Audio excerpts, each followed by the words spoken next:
अस्सलाम वालेकुम नाज़रीन, प्रोग्राम न्यूज़ नाइट में आपका मेज़बान तैयब सैफ हाज़िर है। आज बात करेंगे हम उन तमाम तलबा की, उन तमाम वालिदैन की और प्राइवेट स्कूल मालिकान की, प्रिंसिपल्स की, जिन्होंने बहुत मुश्किल का सामना किया इन 6 माह में और ख़ास तौर पर तलबा की जो तालीम का हज हुआ उसके हवाले से बात करेंगे। वालिदैन ने आखिर उनको कैसे एजुकेट किया, स्कूल वालों ने उनको कैसे एजुकेट किया, आखिर जब स्कूल ओपन हुए तो तलबा का रिएक्शन क्या था, आखिर जो छोटे तलबा हैं जो अभी तक स्कूल में जो स्टूडेंट्स हैं छोटे छोटे अभी स्कूल में नहीं गए, आखिर उनका रिएक्शन क्या है, वालिदैन अब क्या चाहते हैं। इस वाले से हम एक फ़ैमिली के पास मौजूद हैं, इस वाले से हम उनसे बात करते हैं।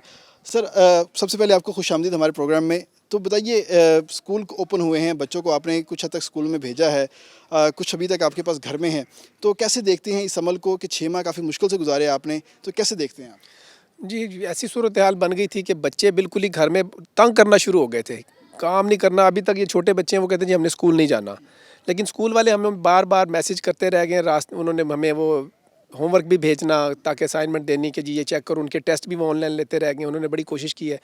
वो जो गरीब छोटे स्कूल के जो बच्चे थे वो तो मतलब उनके जो टीचर्स थे उन्होंने तो उन्हें वो नहीं किया अकोमोडेट, लेकिन जो हमारे बच्चे हैं जैसे थोड़ा सा इनका बेहतर हमारा जो स्कूल है उन्होंने हमें वो होमवर्क वगैरह देते रह गए हैं बच्चे, लेकिन मुकम्मल तौर पे बिगड़े हुए हैं। वो कहते हैं जी हमने वीडियो गेम से बाहर नहीं आना, पढ़ना नहीं है।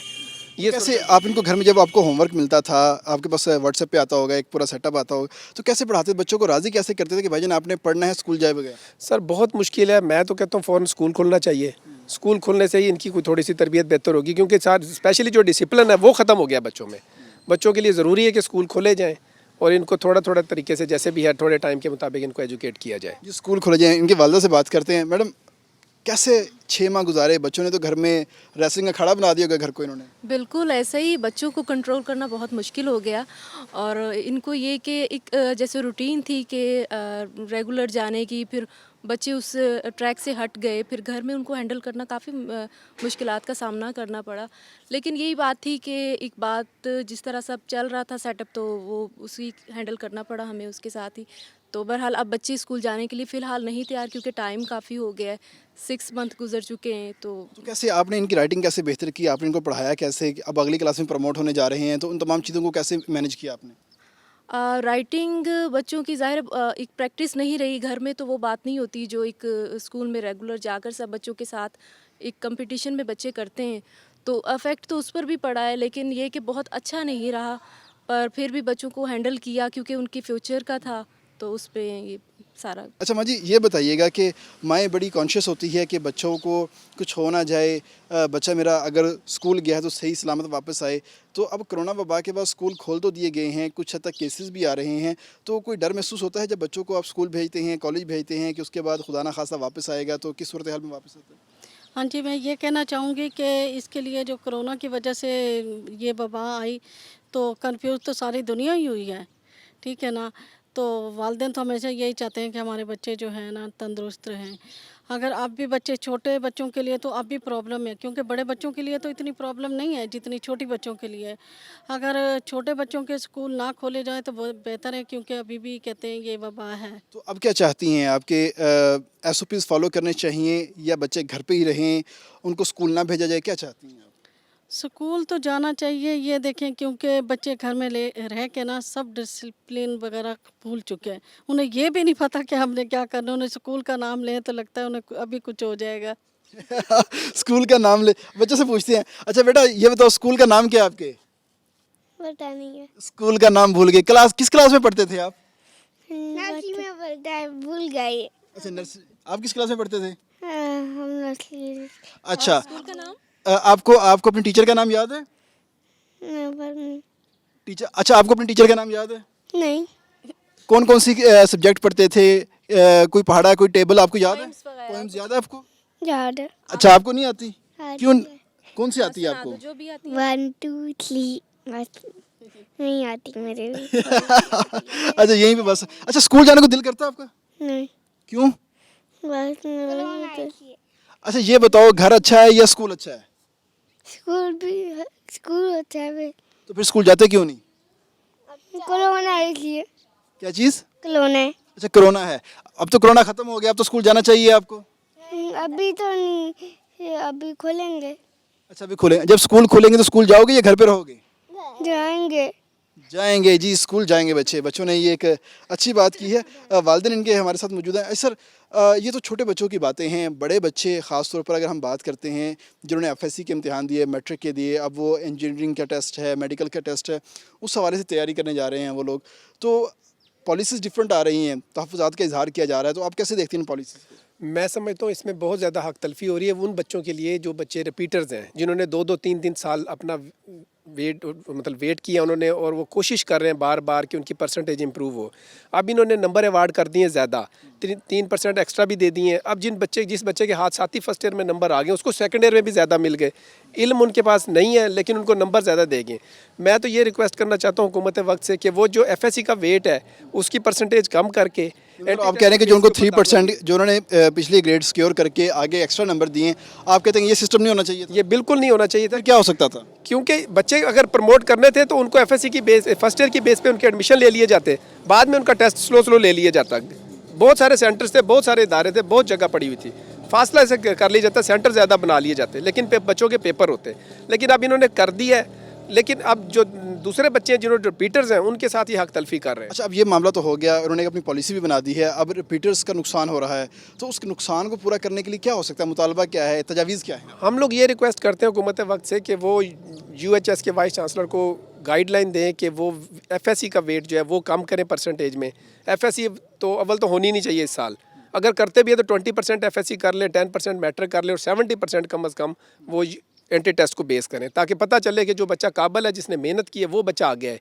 इस तरह तो कोरोना पास एफएससी के बच्चे आगे आ जाएंगे और उन्होंने डॉक्टर्स बन के बंदे मार डॉक्टर बनना है।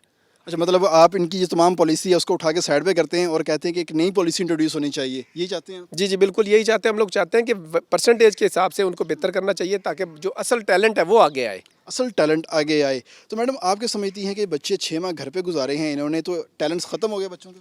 बिल्कुल अफेक्ट तो पड़ा है उन पर, टैलेंट पर। वो एक एजुकेशन उसमें जो थे वो टैलेंट कुछ और था, अब ये घर के जो थोड़े से कामों में उसमें और टैलेंट आ गया उनमें। मतलब घरदारी सीख ली है बच्चों ने? हाँ, घर में बस घर रहकर उन्होंने खेल कूद और इस किस्म के टैलेंट उसमें ज़रा थोड़ा सा आगे निकल गए। एजुकेशन वो ज़रा पीछे थोड़ा सा रह गया, तो उसको हम मैनेज नहीं कर पाए ना। तो अच्छा, ये जो गैप आया है 6 माह का, 7 माह का गैप आया है, तो इसको अब दूर कैसे किया जाएगा? अब गवर्नमेंट कह रही है कि बच्चे एक दिन स्कूल जाएंगे, एक दिन नहीं जाएंगे, तो उनका पढ़ाई में मन लगेगा? नहीं, बिल्कुल नहीं, कि अब रूटीन से हट जाएंगे तो फिर किस तरीके से मैनेज उनका हो पाएगा, और दिल भी नहीं उनका, काफ़ी प्रॉब्लम्स काफ़ी आएंगे। प्रॉब्लम आएंगे, दिल नहीं लगेगा उनका। मुझे कोई एक अच्छी तजवीज़ बच्चों की पढ़ाई के हवाले से कि इस दौरान सेहतमंद भी रहे बच्चे और उनकी पढ़ाई का भी हर्ज ना हो, तो क्या कहेंगी आप, क्या होना चाहिए? ये होना चाहिए कि बच्चों के लिए अगर ख़ुसूसी तवज्जो दी जाए ना, क्योंकि एक तरफ तो बच्चों की लाइफ है और दूसरी तरफ उनका फ्यूचर है। बच्चे घर में रह के तो सब कुछ ही भूल चुके हैं, उन्हें ये भी नहीं पता कि अब हमने स्कूल जाना है या नहीं जाना। और अगर उनके अच्छा तौर तरीका किया जाए तो इंशाल्लाह बच्चे तौर तरीका बेहतर किया जाए तो मामला बेहतर हो सकता है, क्योंकि बच्चों के मुस्तकबिल का और बच्चों की ज़िंदगी का दोनों का मामला है।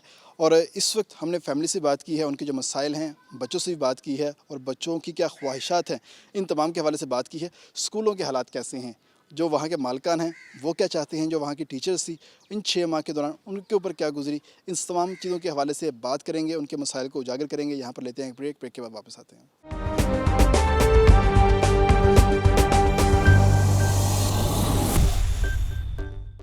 जी, प्रोग्राम में एक दफ़ा फिर खुशामदीद कहते हैं। इस वक्त हम उन टीचर्स के साथ मौजूद हैं, ख़ास तौर पर जिन्होंने बहुत मुश्किल वक्त गुजारा इस कोरोना के दिनों के अंदर। 6 माह गुजर गए, उन तमाम टीचर्स को सैलरीज़ नहीं मिली, और बहुत सारी ऐसी ख़वातीन हैं, बहुत सारी ऐसी टीचर्स हैं जो कि अपनी फैमिली को सपोर्ट करती हैं, अपने घर को सपोर्ट करती हैं, लेकिन जब उनका एक लगी बंदी सैलरी ख़त्म हो गई उनकी, तो उनको किन मुश्किलात का सामना करना पड़ा। और बेशतर टीचर्स ऐसी हैं जिनकी नौकरियां ख़तरे में पड़ गई, और बहुत से मालकान ऐसे थे जिन्होंने अपने स्कूलों को बंद किया और उन तमाम टीचर्स को खुदा हाफिज़ कह दिया कि जी अब हम आपको सैलरीज़ नहीं दे सकते, आप अपना ठिकाना कहीं और ढूंढ सकती हैं या अपनी नौकरी कहीं और ढूंढ सकती हैं। ख़वातीन की एक कसीर तादाद हमारे साथ मौजूद है, इस वक्त उनसे बात करते हैं। अच्छा मैडम, ये बताइएगा किन मुश्किलात का सामना करना पड़ा आप लोगों को इस कोरोना सीज़न के अंदर, कोरोना वबा के दिनों? इस कोरोना की वजह से एक तो बच्चों की फीसेस नहीं आई, ठीक है, स्कूल में कोई इनकम नहीं, कुछ भी नहीं हुआ। जो टीचर्स को जो नुकसान मिला है, तो और इसके अलावा स्टाफ को, और इसके अलावा जो ऑनर है स्कूल के, उनको जो नुकसान मिला है, तो इसका कौन खमियाजा भुगतेगा?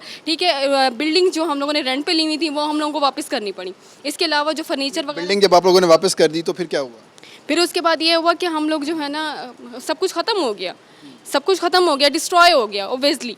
और देखिए मेरी बात सुने कि अब मुस्तकबिल के लिए जो टीचर जो होते हैं वो बच्चों के मुस्तकबिल का हमारा होता है, ठीक है। अगर जो है ना बच्चों को एजुकेशन ही नहीं मिलेगी तो फिर कहाँ जाएंगे, हमारे मुल्क की तरक्की कैसे होगी। नहीं, एजुकेशन तो बंद कर दी थी ना गवर्नमेंट ने, लेकिन उस दौरान मालकान ने आपको सैलरीज देनी थी, इंफ्रास्ट्रक्चर बरकरार रखना था, तो इस हवाले से कुछ आपके साथ सपोर्ट हुआ?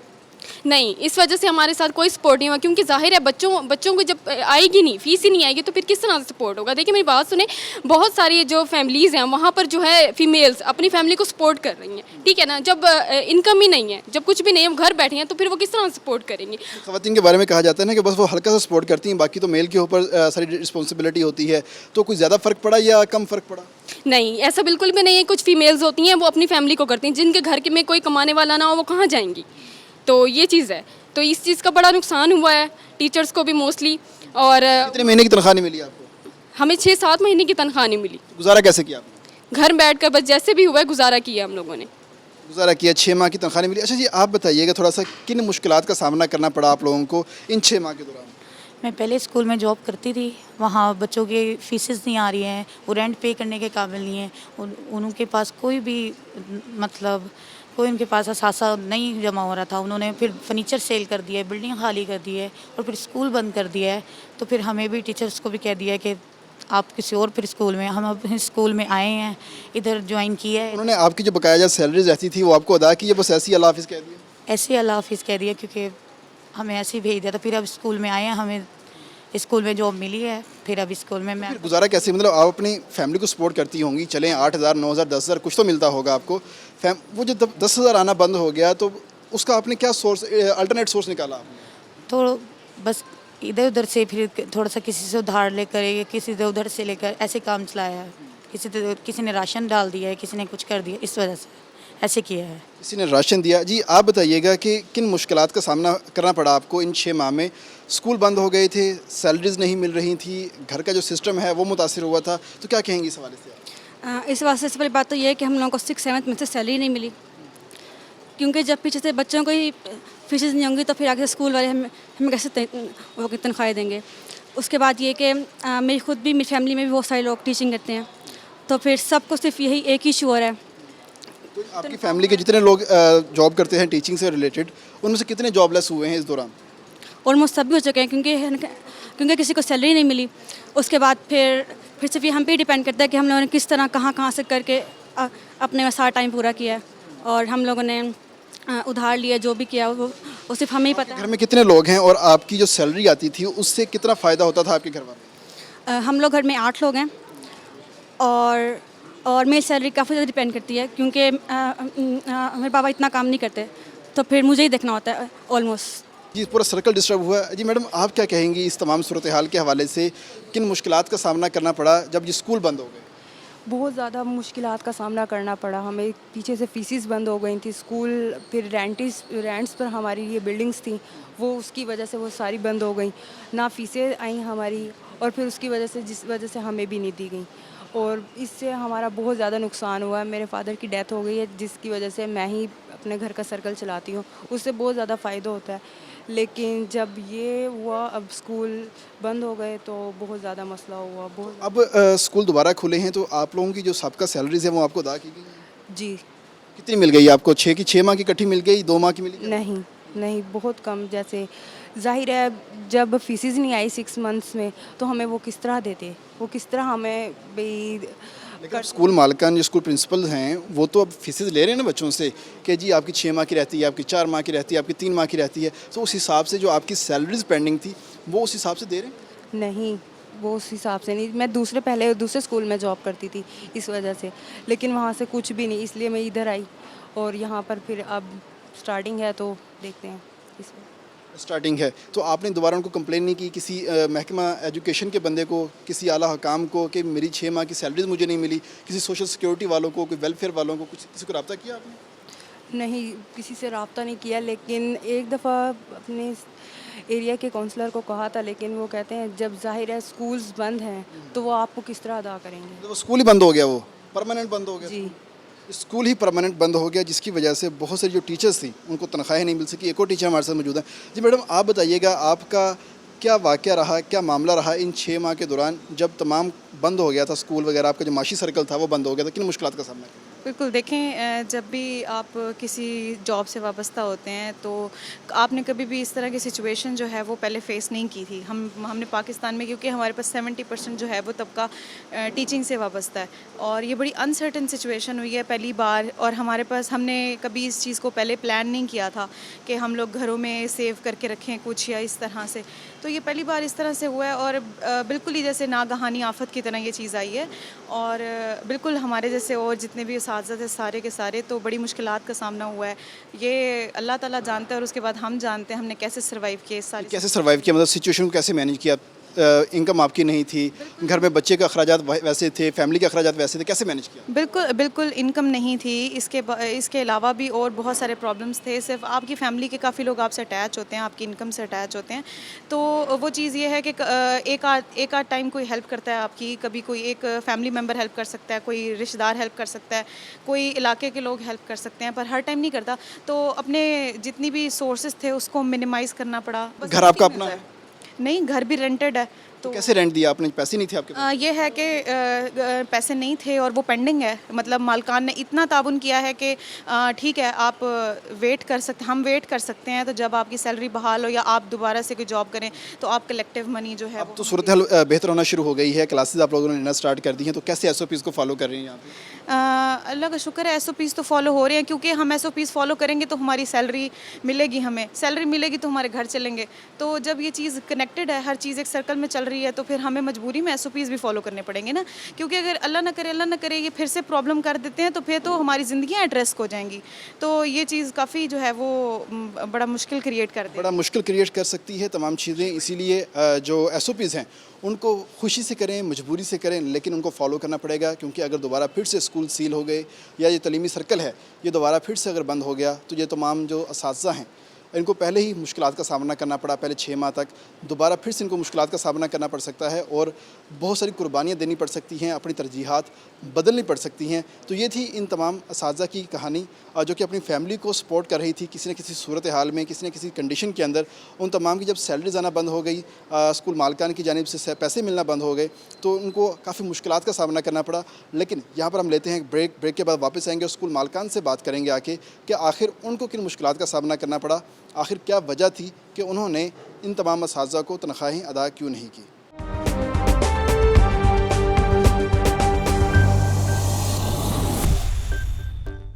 जी, प्रोग्राम में एक दफ़ा फिर खुशामदीद। इस वक्त हम मौजूद हैं उन तमाम मालिकान के साथ, उन प्रिंसिपल साहिबान के साथ जिन्होंने इस कोरोना सीज़न के दौरान, कोरोना वबा के दौरान बहुत सख्त टाइम देखा और अब उनके चेहरों पे जो मुस्कुराहटें हैं, जो खुशियाँ हैं, थोड़ी सी हमें नज़र आती हैं कि स्कूल दोबारा फिर से खुलना शुरू हो गए हैं और वक्फे से वहाँ पर डिफरेंट क्लासेस हो रही हैं।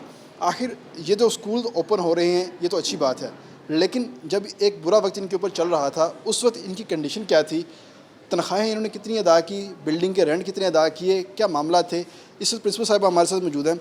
मैडम, सबसे पहले तो आपको बहुत मुबारक हो, आपके स्कूल दोबारा फिर से ओपन हो गया, एक सर्कल आपका चलना शुरू हो गया है। तो ये बताइएगा कि ये जो 6 माह स्कूल बंद रहे आपके, किन मुश्किलात का सामना करना पड़ा आपको, ये बताइएगा।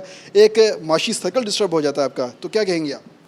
हमने इस टाइम जितनी क्राइसिस को फेस किया, ज़िंदगी में कभी सोचा भी नहीं था कि इस तरह के क्राइसिस को फेस करना पड़ेगा।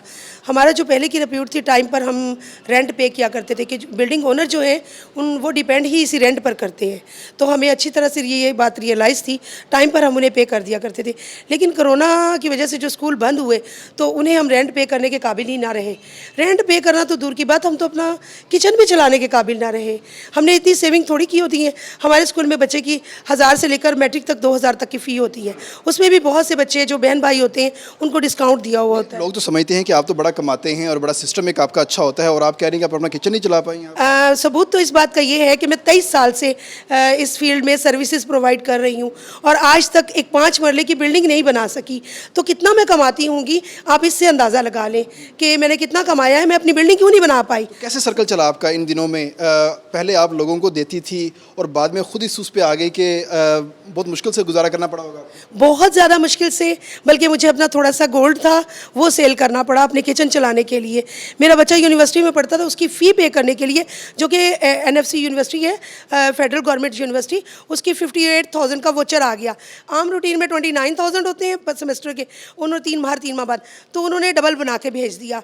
तो गवर्नमेंट खुद तो चाह रही थी कि प्राइवेट इदारे कंप्रोमाइज़ करें, हमारे जैसे छोटे इदारे भी कंप्रोमाइज़ करें और फ़ी में छूट भी दें। हमें कोई फ़ी जमा करवाने आता तो हम छूट भी देते उन्हें, फ़ी भी कोई जमा नहीं करवाने आ रहा था, हम कॉल करते थे, हमारी कॉल भी डिस्कनेक्ट कर देते थे, हमारा नंबर बिजी पर लगा दिया था। आपको फीसें मिली नहीं, लेकिन आप अपने बेटे की फीस अदा कर रही बेटे थी। की फ़ी मैंने अदा की अपने गोल्ड सेल करके, क्योंकि मेरा बेटा इंजीनियरिंग कर रहा था, मैं चाहती थी कि मेरे बेटे का ये लास्ट सेमेस्टर है तो वो डिस्टर्ब ना हो। मैंने उसकी फ़ी टाइम पर पे कर दी। जो तनख्वाहें किस तरह दी, मतलब उनको वादा किया अब देंगी, क्या करेंगी आप? बस इक्का दुक्का जो फ़ी आई हमारे पास, मेरी कोशिश थी कि जिस तरह मैं मुश्किल का शिकार हूँ तो मेरी टीचर्स भी, तो मुझसे ज़्यादा बुरी कंडीशन है उनकी, तो बहुत पुअर फैमिली से यहाँ बच्चियाँ आती हैं पढ़ाने के लिए। पहले खुद पेरेंट्स उन्हें बहुत मुश्किल से पढ़ाते हैं, उसके बाद उनके लिए खुद के लिए सर्वाइव करना मुश्किल होता है। बल्कि यहाँ तक होता है बाज़ बच्चियाँ तो अपनी सैलरी में से कमेटी डाल के तो अपने जहेज़ का कुछ ना कुछ जो थोड़ा बहुत सामान होता है वो इकट्ठा करती हैं। जहेज़ का सामान इकट्ठा करती हैं, उनको मुश्किलात का सामना करना पड़ा। आशिक साहब, ये बताइएगा कि मैडम ने बड़ी तफसील से बात की है कि किस तरह हैंड टू माउथ सर्कल हो गया था इस कोरोना के दिनों के अंदर, फीसें नहीं आ रही थी, तो आप बताइएगा कि क्या सूरत हाल का सामना करना पड़ा? कोई हुकूमत की जानिब से, कोई इंतज़ामिया की जानिब से आपके साथ कोई तावन किया गया? बिल्कुल भी नहीं। हुकूमत और इंतज़ामिया तो शायद तलीम के शोबे में वो समझते हैं कि पाकिस्तान में तलीम का शोबा जो है वो ख़ास तौर पर जो प्राइवेट सेक्टर है वो, ये मैं तो कहता हूँ ये यतीम है। बिल्कुल हमारे साथ ऐसा सलूक किया गया जैसे हम इस रियासत का हिस्सा ही नहीं है। अंडर आर्टिकल 25A जो तलीम का शोबा है वो हुकूमत की ज़िम्मेदारी है, हुकूमत का काम है तलबा को, स्टूडेंट्स को तलीम फराहम करना। लेकिन चूँकि ये तकरीबन 80% जो स्टूडेंट्स हैं वो प्राइवेट स्कूल्स में पढ़ रहे हैं पाकिस्तान में, 70 to 80%, और उन 80% स्टूडेंट्स में से अक्सरियत ऐसे स्टूडेंट्स की है जो कम फ़ी वाले या छोटे स्कूलों में जाते हैं, और जो छोटे स्कूल हैं ना तो उनको फ़ी मिली ना। ये बताएं, आपने जब फीस नहीं मिली, सारी बातें हमने कर ली हैं, अब ये बताएं, आप इंतज़ामिया किसी बंदे के पास गया, एसोसिएशन को लीड करते हैं आप लोग, तो उनके पास गए कि भाईजान हमारे बारे में कुछ सोचिए, हमारे बारे में कोई पैकेज बनाएं, फनकारों के बारे में आपने बना दिया, वकला के बारे में बना दिया, सहाफ़ियों के बारे में बना दिया, हर एक के लिए आप सोच रहे हैं, हमारे बारे में क्यों नहीं सोच रहे? ऐसा कुछ कहा आपने? हम एसोसिएशन के हवाले से हम लोग एहतजाज करते रहे हैं, प्रेस कॉन्फ्रेंस की है, मुख्तलिफ़ जगहों पे हमने मतलब भूख हड़ताल तक भी हमारा चलता रहा है सिलसिला, लेकिन हमसे किसी ने कोई रब्ता नहीं किया। हमारे मुतालबात हर जगह पे पहुँचे हैं लेकिन किसी ने आके कोई मिलना बात करना गवारा नहीं किया। प्राइवेट स्कूल्स को पता नहीं वो क्यों इंतहाई हकारत की नज़र से दोबारा जब नई पॉलिसी बनाई गई है तो इसमें प्राइवेट स्कूल वालों को से पूछा गया है कि आप भी भाई स्टेक होल्डर हैं, आपके क्या तहफ़्फ़ुज़ात हैं, आप SOP को कैसे फॉलो करेंगे या करवाएंगे, इस हवाले से किसी ने आपसे रब्ता किया, किसी ने कुछ पूछा आपसे? लोकल सतह पर तो नहीं, लेकिन हमारी जो मेन तंजीमें हैं सूबाई सतह पर और पाकिस्तान लेवल पे उन लोगों से मिला जाता है, लेकिन वो भी उनके अपने लोग होते हैं, वो उनको खुद ही ओहदेदारान बना के और उनको मतलब गठजोड़ करके, वो मतलब क्या आपको तहफ़्फ़ुज़ात हैं उन लोगों के साथ जो मिले उनसे? बिल्कुल हैं, क्योंकि वहाँ पे जितने स्कूल्स हैं वो A ग्रेड या A+ ग्रेड स्कूल के स्कूल्स हैं। कैसे, मतलब कि क्या डेफिनेशन? मतलब उनकी ऐसे समझें कि उनकी जो फीसेस हैं वो बहुत ज़्यादा हैं, उनका वाउचर सिस्टम है, वो सालाना फ़ीस लेते हैं, उनका कोई मतलब उनका कोई माली इशू है ही नहीं। ये माली मसाइल जो हैं वो सिर्फ हमारे जैसे छोटे स्कूलों के लिए जो 1000, 500, 1500, 2000 फ़ीस लेते हैं, और यहाँ पे बहुत ज़्यादा मतलब कि पुअर फैमिलीज़ के बच्चे। ये बताएंगे कितने स्कूल बंद हुए इस कोरोना सीज़न के दौरान और कितने जो टीचर्स हैं बेरोज़गार हुए? जो मेरे ज़ाती तौर पर जानने वाले हैं, हमारा हल्का अहबाब है, हम कम अज़ कम को 25 से 30 स्कूल्स हैं जो क्लोज़ हो चुके हैं मुकम्मल तौर पर, और पंजाब के अंदर तकरीबन 2 लाख के लगभग प्राइवेट स्कूल्स हैं जहाँ पे 20 लाख असातिज़ा थे। उनमें से मैं कहता हूँ अक्सरियत को सैलरी पूरी नहीं मिली, अगर मिली है तो वो भी कम मिली है। हम खुद पूरी सैलरी नहीं दे सके, अपने स्टाफ से हमने रिक्वेस्टें की हैं कि भाई आप हमें टाइम दें, हम आपको देंगे, जो हमसे हो सका दी। मैंने अब मेरे हिस्से में कोई थोड़ी सी ज़री ज़मीन अपने वालिदैन की तरफ से आती है, उन पे बागात थे, कुछ दरख्त वगैरह थे, हमने वो कटवा के अपने स्टाफ को सैलरीज दी हैं और मतलब जो कमाया वो इन दिनों में सब लगा दिया वापस? बिल्कुल, वो तो लग चुका है। हमारी कोई इतनी लंबी चौड़ी कमाई नहीं होती, महदूद सी कमाई होती है, 1-2 महीने की हमारे पास बजट होता है, वो भी यकदम 6 महीने का। और फिर हुकूमत ने सबसे बड़ी ज़्यादती है कि छुट्टियों का ऐलान यकदम कर दिया, हमें 15 दिन 20 दिन का टाइम दिया जाता। मैडम ये बताइएगा कितने % आपकी जो टीचर्स हैं वो बेरोज़गार हुई हैं और कितने % स्कूल बंद हो गए हैं आपके हवाले से बताइएगा? कम से कम एक स्कूल में, मैं अपने स्कूल की बात कर लूँ तो 25 का स्टाफ है मेरे पास। तो मैं भी क्योंकि अफोर्डेड नहीं थी सैलरी देने के लिए, तो इक्का दुक्का किसी टीचर को सैलरी दे पाई हूँ। तो मैं समझती हूँ जो मेरे हल्का अबाब में स्कूल्स थे, 25 से 30 स्कूल बंद हो चुके हैं जो मेरे अपने नॉलेज में हैं, और उन्होंने फर्नीचर भी सेल किया है। फर्नीचर सेल करके उन्होंने अपना गुजारा किया है कोरोना के दिनों में। मेरे करीब करीब 20 स्कूल हैं। उसके अलावा जो उनका स्टाफ है ऑटोमेटिकली वो तो बेरोज़गार हो गया ना। और बच्चे जो वहाँ से निकले उन स्कूलों से, वो बच्चे कहाँ जाएंगे? तो दादा बढ़ गई होगी। हुकूमत के पास खुद अब एजुकेशन सिस्टम संभालने के लिए कैपेसिटी नहीं है, तो हम प्राइवेट इदारे हुकूमत का साथ दे रहे हैं। तो गवर्नमेंट को चाहिए था सुपरविजन करती, हम पर हमारी सरपरस्ती करती, हमें सहारा देती ऐसे टाइम में। लेकिन गवर्नमेंट का ना तो कोई ओहदेदारा, बल्कि जो मकामी लोग हैं जो कि पावर रखते हैं, जो हमारी आवाज़ ऊपर तक पहुँचाते हैं, मुल्तान में उनमें से भी कोई नहीं आया। इंतजामिया कह रही है कि उन्होंने बड़े राशन तकसीम किए हैं, बड़े लोगों को सपोर्ट किया है, उन्होंने बड़े पैसे दिए गए हैं। तो टीचर्स भी तो आपकी गरीब ही होती हैं, 8-8 हज़ार 10-10 हज़ार पे काम कर रही होती है, उनको भी कुछ दिया नहीं? मैं ये समझती हूँ कि ये वो तबका है जो इंतहाई शरीफ और अपना भरम बनाने वाला तबका है टीचर्स का। तो ये मुंह से तो कुछ नहीं मांगती, लेकिन कम से कम अगर एहसास होता तो सबसे पहले टीचर्स के घरों में राशन पहुंचाया जाता। मेरे इल्म में एक भी टीचर के घर में राशन नहीं पहुंचाया। किसी भी टीचर के घर में राशन नहीं पहुंचाया गया, हालांकि 6 माह से बेरोज़गार थी। एक और साथी हमारे साथ मौजूद है। अच्छा भाईजान, ये बताइएगा क्या सर्कल था आपका इस कोरोना से पहले और अब क्या रह गया है? थोड़ी सी अपनी कहानी सुनाएं कोरोना के दिनों की। कोरोना से पहले मैं जो है टीचर था एक स्कूल में, और फिर सेकंड टाइम मैं एकेडमी पढ़ाया करता था। एकेडमी को खुद रन किया करता था। तो जब कोरोना के केसेस आए तो स्कूल्स बंद हो गए। मैम ने कहा कि स्कूल्स में सैलरीज अरेंज नहीं हो सकती, तो काइंडली हमारी तरफ से जवाब है, तो मैम ने स्कूल से निकाल दिया। और दूसरी बात कि स्कूल की बिल्डिंग भी हमारी खाली हो गई थी, जिसकी वजह से स्कूल का फर्नीचर भी बेचना पड़ा। एकेडमी का क्या बना? और एकेडमी क्योंकि गवर्नमेंट ने इदारे बंद किए, स्कूल बंद किए, जाहिर सी बात है फर्स्ट प्रायोरिटी तो स्कूल होता है, स्कूल से बच्चे आते हैं तो फिर एकेडमी में आते हैं। तो आपकी एकेडमी भी बंद हो गई? जी, एकेडमी बंद हो गई। और एकेडमी की जो बिल्डिंग थी, मालकान को 2 महीने 3 महीने का किराया नहीं दिया, तो मालकान ने कहा मेरी बिल्डिंग खाली कर, तो मैं तो किसी और को दे दूंगा। तो फिर जो बिल्डिंग का फर्नीचर था वो बेच के कुछ घर का सर्कल चलाया, क्योंकि मैं अपने घर का खुद अकेला कफालत करता हूँ, क्योंकि मेरे वालिद साहब को सांस की प्रॉब्लम है, मेरे बहन भाई छोटे हैं, और मैं फिर पढ़ता भी हूँ और अपने घर वालों को सपोर्ट भी करता हूँ। फिर 2 महीने तो आपने चले फर्नीचर बेच के गुजारा कर लिया, बाकी 4 माह कैसे गुजरे? जी, बाकी 4 माह इस तरह से कुछ गुजरे, कुछ क्योंकि होम ट्यूशन भी बंद हो चुकी थी। पेरेंट्स को जब फ़ोन किया कि होम ट्यूशन पढ़ा लें, तो पेरेंट्स ने कहा कि नहीं जी, गवर्नमेंट ने मना किया किसी अननोन पर्सन को घर में आने नहीं देना। और फिर कुछ मोबाइल बेचे, अपनी मैंने बाइक्स बेची घर के सर्कल चलाने के लिए। और फिर इस टाइम जो अब स्कूल दोबारा ओपन हुए हैं, तो अब मैं घर से स्कूल तक पैदल आता हूँ, क्योंकि मेरे पास कोई कन्वेंस नहीं है आने जाने के लिए। टीचर्स के पास कन्वेंस तक नहीं है। जो मालकान हैं उन्होंने अपनी जो जमा पूंजी थी तमाम फ़रोख्त कर दी ताकि उनका जो सर्कल है वो चलता रहे, एक जो सफ़ेद पोशी का जो भरम है वो बरकरार रहे और किसी के आगे उनको हाथ ना फैलाना पड़े। ये तमाम कहानियाँ थी, तमाम जो बातें थी, तमाम इश्यूज़ थे, ये हमने सुने। यहाँ पर लेते हैं एक ब्रेक के बाद वापस आएंगे और इंसामिया से बात करेंगे कि आखिर इस कोरोना के दिनों में उन्होंने क्या क्या काम किया, अब SOPs के ऊपर कैसे अमल दरामद करवा रहे हैं। यहाँ पर लेते हैं एक ब्रेक।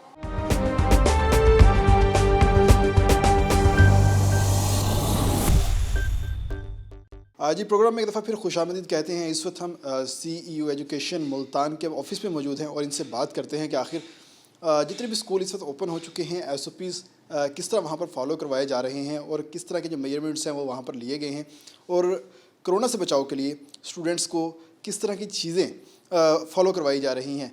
CEO साहब हमारे साथ मौजूद है। सर, बताइएगा कि अब तक हमने स्टूडेंट्स को कोरोना से बचाव के लिए कितने हमने उनको SOPs बताए हैं और साथ ही साथ हमने कितने टेस्ट कंडक्ट करवाए हैं, इस वाले से बताइएगा। बिस्मिल्लाहिर्रहमानिर्रहीम। अब तक हमारे जो स्कूल, पहले तो हाई और हायर सेकेंडरी स्कूल पिछले 15 सितंबर से खुले हुए थे। आज पहला दिन था एलिमेंट्री स्कूल को, तो एलिमेंट्री स्कूल भी गवर्नमेंट और प्राइवेट आज खोल दिए गए हैं। तो हमारे 6ठी से लेके 8वीं तक के बच्चे वो भी आ गए हैं। इसके साथ अभी तक 247 लोगों का सैंपल टेस्ट हुआ है, लेकिन अल्हम्दुलिल्लाह कोई भी पॉजिटिव नहीं है। ये मुल्तान शहर की बात कर रहे हैं, पूरे ज़िला की बात? पूरे ज़िले की बात, पूरे ज़िले की बात कर रहे हैं। तो ये आहिस्ता आहिस्ता रैंडमली सैंपल जो है वो कलेक्ट कर रहे हैं, और उम्मीद है कि जितने उनके मौजूद हैं किट्स के हवाले से वो कर लेंगे। सर ये बताएं, ये जो टेस्ट आपने लिए हैं, ये सैंपल लिए हैं आपने, ये सिर्फ सरकारी डिपार्टमेंट ने लिए। सर वही हेल्थ ने लिए, ये सिर्फ सरकारी स्कूलों से लिए गए हैं या प्राइवेट स्कूलों से भी लिए गए, सरकारी स्कूलों से भी लिए गए। एसओपीज जो है ना, सेफ रीओपनिंग एसओपीज गवर्नमेंट की तरफ से जो है ना वो आए हुए हैं, उनकी मुनासबत से हमने तमाम स्कूलों को सबसे पहले डिसइंफेक्ट किया है। डिसइंफेक्शन के बाद स्कूलों में एक सीट छोड़ के एक सीट पर जो है बच्चा बिठाया गया है। तो फिर जो हमारे पास इतनी तादाद है बच्चों की, उसको हमने मैनेज कैसे किया? एक दिन ग्रुप ए आता है, एक दिन ग्रुप बी आता है। तो डेली बेसिस पे डेली बेसिस पे हर स्टूडेंट जो है ना वो नहीं रहा। एक दिन जो ऑफ होता है वो असाइनमेंट वर्क उसको दिया जाता है, वो असाइनमेंट वर्क में वो उसको लिखता है, अपनी कॉपियों पे नोट करता है, अगले दिन टीचर उसको चेक करता है। सर ये तो सारी बातें होगी सरकारी स्कूलों की, तो प्राइवेट स्कूल मालिकान इस वक्त अगर हम बात करते हैं वालिदैन के लिए तो डरावना ख्वाब बने हुए हैं कि वो बच्चों से फीसेस उसी तरीके से वसूल कर रहे हैं 6-6 माह की। अगर कोई वालिदैन फ़ीस अदा नहीं कर रहा तो उनके बच्चे का नाम स्ट्रक ऑफ किया जा रहा है, उसका पूरा तालीमी साल ज़ाया हो रहा है। तो इस हवाले से कोई आप लोगों ने तरीका अपनाया? हमने प्राइवेट स्कूलों को ये गवर्नमेंट की तरफ से इंस्ट्रक्शंस दी कि उनको 20% रियायत देनी है। 6 माह की या 3 माह की? 6 माह की। जो नहीं करेगा उसके लिए क्या होगा? जो नहीं करेगा वो पेरेंट हमें बताएंगे तो हम उसको रियायत करवा के देंगे। अभी तक कोई दरख्वास्त आई है आपके पास? काफ़ी लोगों की आई है और मैंने सेटलमेंट करवाई है। सेटलमेंट करवाई है? तो मतलब उनका बिल्कुल उनको सेटलमेंट करा के उनकी 20% कम करा के उन्होंने पे की है। अगर कोई वालिद या वालिदैन अब जाके अपने बच्चों का स्कूल में नाम दाखिल करवाना चाहते हैं तो उनसे उनको पिछले ड्यूज देने की तो ज़रूरत नहीं है ना, वो एक नया दाखिला करा रहे हैं। तो नया दाखिला ही उन्होंने वो फीसें उसमें एडजस्ट की हुई हैं पहले से ही? नहीं, पहले नए दाखिले में तो वो फीसें है ही नहीं ना। एक बच्चा नया दाखिला हो रहा है तो वो तो किसी और स्कूल से आया है या किसी और इससे आया है। सर देखिए, पहले एक एडमिशन फीस 5,000 थी, लेट्स सपोज, अब वही एडमिशन फीस 25,000 हो चुकी है। कोई नहीं, कोई एडमिशन फीस नहीं है जो हमने तय किया हुआ है कि कोई एडमिशन फीस नहीं लेगा, और किसी की एडमिशन फीस उसकी जो 1 मंथ ट्यूशन फीस है उससे अबव नहीं होगी। अच्छा। ये असूल है। अगर उसकी 5,000 एडमिशन ट्यूशन फीस है तो वो 6,000 नहीं कर सकता। अगर उसने किया है 5,000 से कम ही करेगा, और ये गवर्नमेंट का असूल है। और अगर उसने किया है तो आप हमें बताएं, हम एडजस्टमेंट करवा देते हैं उसको और उसको सज़ा भी देंगे। उसकी एडजस्टमेंट सिर्फ एक वालिद के साथ होगी या तमाम के साथ होगी? तमाम के साथ, तमाम के साथ। तो जो एक रूल बनेगा सबके लिए? सबके लिए रूल है। तो सर ये बताएं कि अब जो प्राइवेट स्कूल्स हैं, आपके पास तो इंफ्रास्ट्रक्चर बड़ा है, बड़े बड़े क्लासरूम्स हैं, हवादार हैं, लेकिन जो प्राइवेट स्कूल्स हैं छोटी छोटी इमारतों में कायम है, तो वहाँ पर एसओपीज़ का ख्याल कैसे रखा जा रहा है? और कुछ ने तो जो प्राइमरी के बच्चे हैं वो भी बुलवाए हुए हैं अपने पास। हमने आज भी काफ़ी स्कूल चेक किए हैं और जिस किसी का भी प्राइमरी के बच्चे मुझे मिले हैं कुछ स्कूलों में, तो उनको मैंने ऑफ करवा दिया है। और चूँकि पहला दिन था, वो बहन भाइयों के साथ आ गए तो उनको हमने ऑफ करवा दिया है। अगर कल से कोई अगले 30 तारीख तक कोई भी मिलेगा तो हम उसकी रजिस्ट्रेशन कैंसिल करेंगे, उनको जुर्माने करेंगे। अभी हमको बता दिया है कि भाई ऐसा नहीं होगा कि प्राइमरी के बच्चे वो आ जाए। तो अब तक हमने कितने स्कूलों के खिलाफ कार्रवाइयाँ की हैं? एसओपीज़ के ऊपर अमल नहीं किया उन्होंने तो कितनों को सील किया है, जुर्माने किए हैं? कोई हमारी कार्रवाइयाँ सामने आई? हमने 47 स्कूलों को जो है ना वो जुर्माने किए और एक स्कूल के खिलाफ FIR दी है। और आपके जो अपने सरकारी स्कूल हैं उनके अंदर अगर किसी हेडमास्टर ने, किसी स्कूल टीचर की जानिब से अगर ऐसा हुआ है तो उसके खिलाफ क्या हुआ अगर वो मास्क पहन के नहीं आया तो? देखिए, यहाँ पे हमने जो सरकारी स्कूल है ना वहाँ पे हमने हर क्लास में मास्क रखे हुए हैं सरकारी खर्च से। सरकारी खर्च से। अगर कोई बच्चा उस रोज़ उसका मास्क ख़राब हो गया है या मास्क वो छोड़ आया है तो हमने उसे सरकारी खर्चे से वो मास्क उसको दे दिया। कुछ स्कूलों में ऐसा भी है कि उनका चूँकि हालात इस कदर ऐसे थे कि उनको फ़ीसें नहीं वसूल हुई तो उनको बंद भी करने पड़े हैं। ये नहीं है कि सारे प्राइवेट स्कूल बहुत अच्छे हैं, ये चल रहे हैं। बहुत सारे सरकार प्राइवेट स्कूल जो है ना कुछ ने तो अपने फर्नीचर बेच के अपना सेटअप फर्नीचर बेच के, कुछ ने अपनी गाड़ियाँ बेच के, गाड़ियाँ भी बेची हैं और गाड़ियाँ बेच के भी मुकम्मल किया है। बहरहाल मुश्किल मसला ज़रूर है। गवर्नमेंट जिस तरह से दूसरे सेक्टर्स में इसको कमर्शलाइज कहती है तो दूसरे सेक्टर्स पे भी उन्होंने कमर्शियल की जो सनतें हैं वहाँ पे कर्जा दिया है। इनको भी अगर कोई कर्जे की स्कीम इंट्रोड्यूस करवाती तो ये इनके लिए बेहतर था। सर एक और बड़ा मसला है वहाँ पर, ख़ासतौर पर जो उनका स्टाफ था उसको 1-1 महीने की 2-2 महीने की तनख्वाहें तो मिली हैं, 4-4 माह की 5-5 माह की तनख्वाहें नहीं मिली। तो पहले ही उनकी तनख्वाहें 8-8 10-10 हज़ार होती हैं, पहले ही उनको सफिशेंट तनख्वाहें नहीं मिल रही होती, तो उनकी तनख्वाहों की अदायगी के हवाले से आप कुछ करेंगे? सर हमने काफ़ी कोशिश की है और छुट्टियों में भी हमने, मेरे ख्याल में मेरे पास कोई 23 एप्लीकेशनें ऐसी आई थी, तो मैंने उन टीचर्स को तनख्वाहें दिलवाई हैं और अभी भी कुछ पेंडिंग है कि उनकी दरखास्तें आई हुई हैं। तो इन प्राइवेट स्कूलों ने अब से वादा किया हुआ है, जैसे स्कूल खुलते हैं हमारे पास पैसे आते हैं तो हम इनको तनख्वाहें देंगे, लेकिन इसके बावजूद भी लोग महरूम ज़रूर रहे हैं, कुछ लोग हमारे पास आए भी नहीं हैं, तो इस वजह से जो है ना ये मुमकिन है। अगर अब भी कोई स्कूल तनख्वाहें नहीं देगा, जब उसकी सेटअप एक स्टार्ट हो गया है, उन्होंने एडमिशन्स करना स्टार्ट कर दिए हैं, हम उसके खिलाफ कार्रवाई करेंगे। क्या सर, क्या कार्रवाई हो सकती है मैक्सिमम? देखिए हमारे पास इख्तियार है, हम 3 लाख से 40 लाख रुपए तक उसको जुर्माना कर सकते हैं, तो उसकी तनख्वाह से डबल उसको जुर्माना करेंगे तो उससे ज़्यादा बेहतर यही होता है कि वो तनख्वाह का चेक लेके आ जाता है। जब हम उनको सुनाते हैं कि ये जुर्माना है, अभी पिछले दिनों मेरे पास यहाँ पे एक टीचर है, उसकी 3 महीने की तनख्वाह जो है ना वो बनती थी कोई 53,000 रुपये। तो जब मेरे पास वो स्कूल मालिक आया तो मैंने उसे कहा कि भाई इसको ये 53,000 देते हैं, ये मैं आपको 3 लाख रुपए से, चूँकि स्टार्ट है, मैं आपको 3 लाख से 3.5 लाख रुपए मैं आपको जुर्माना करता हूँ। तो उसने उस वक्त चेक काटा और उसको दे दिया कि ये ले 53,000। सर एक और जो चीज़ें सामने आ रही हैं कि आप लोगों ने भी कहा कि हम एक लोन स्कीम की तरफ जा रहे हैं या गवर्नमेंट को करना चाहिए ऐसा जैसे बाकी कारोबार को किया गया है।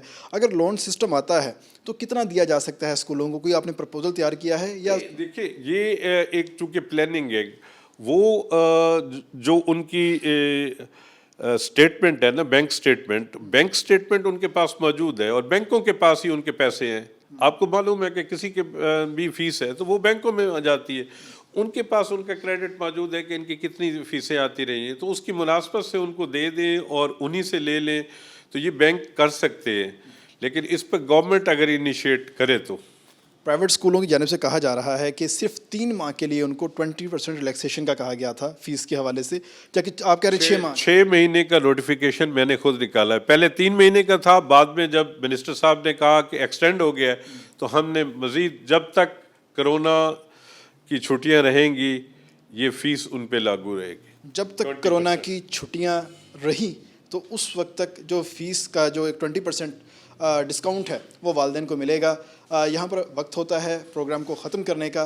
इसके साथ ही अपने मेज़बान तैयब साहब को इजाज़त दीजिए। आज हमने बहुत सारे लोगों से बात की है और तमाम जो मसाइल थे उनके हल के लिए सीओ साहब के पास भी आए, जहाँ पर उन्होंने बताया कि अगर किसी टीचर को तनख्वाह नहीं मिल रही तो उसको तनख्वाह दिलवाई जाएगी, अगर किसी बच्चे को, किसी वालिदैन को फ़ीस के हवाले से कंसेशन नहीं मिल रही वो भी उनको मिलेगी। अगर प्राइवेट स्कूल मालकान या वालिदैन को किसी किस्म का कोई शिकवा शिकायत होगा तो वो भी हर हाल में दूर किया जाएगा। इसके साथ ही अपने मेज़बान तैयब साहब को इजाज़त दीजिए। इंशाल्लाह जल्द हाज़िर होंगे नए प्रोग्राम के साथ।